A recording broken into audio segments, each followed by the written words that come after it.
Microsoft has agreed a deal to buy Nokia's mobile phone business for €5.4 billion, $7.2 billion, £4.6 billion. Nokia will also license its patents and mapping services to Microsoft. Nokia shares jumped 45% on news of the deal. The purchase is set to be completed in early 2014, when about 32,000 Nokia employees will transfer to Microsoft. While Nokia has struggled against competition from Samsung and Apple, Microsoft has been criticized for being slow into the mobile market. It's a bold step into the future, a win-win for employees, shareholders and consumers of both companies, Steve Ballmer, chief executive of Microsoft, said in a statement. The transaction is subject to approval by Nokia shareholders and regulators. Priority move. Microsoft, one of the biggest names in the technology sector, has struggled as consumers have shunned traditional PCs and laptops in favor of smartphones and tablet PCs. Critics say the firm has been too slow to respond to the booming market for mobile devices. It launched its Surface tablet PCs last year,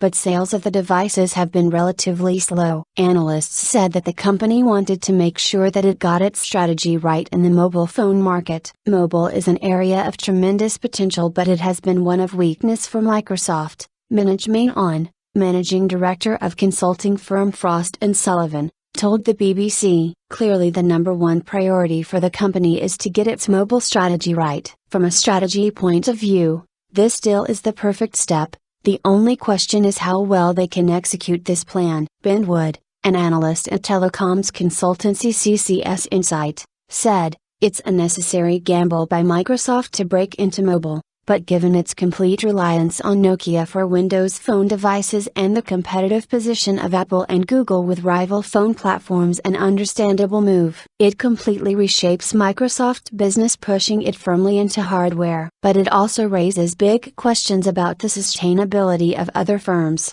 including HTC and BlackBerry, remaining pure-play phone makers," he added. Tighter integration. Nokia was once a leader in mobile phones, but the firm's sales fell 24% in the 3 months to the end of June from a year earlier. It sold 53.7 million mobile phones during the quarter, down 27% on last year. However, sales of its new Lumia phones, which run a Microsoft operating system, rose during the period. Mr. Menon said that the deal between the two companies would help to bring the hardware closer to the operating system and achieve a tighter integration. This should help Microsoft make a more effective strategy to compete in the mobile sphere, he said. Microsoft has also agreed a 10-year licensing arrangement with Nokia to use the Nokia brand on current mobile phone products. Management changes. Nokia also announced changes to its leadership team as a result of the sale. Stephen Elop will step down as president and chief executive of Nokia Corporation and resign from the company's board. The firm said that he would become the executive vice president of the Devices and Services unit,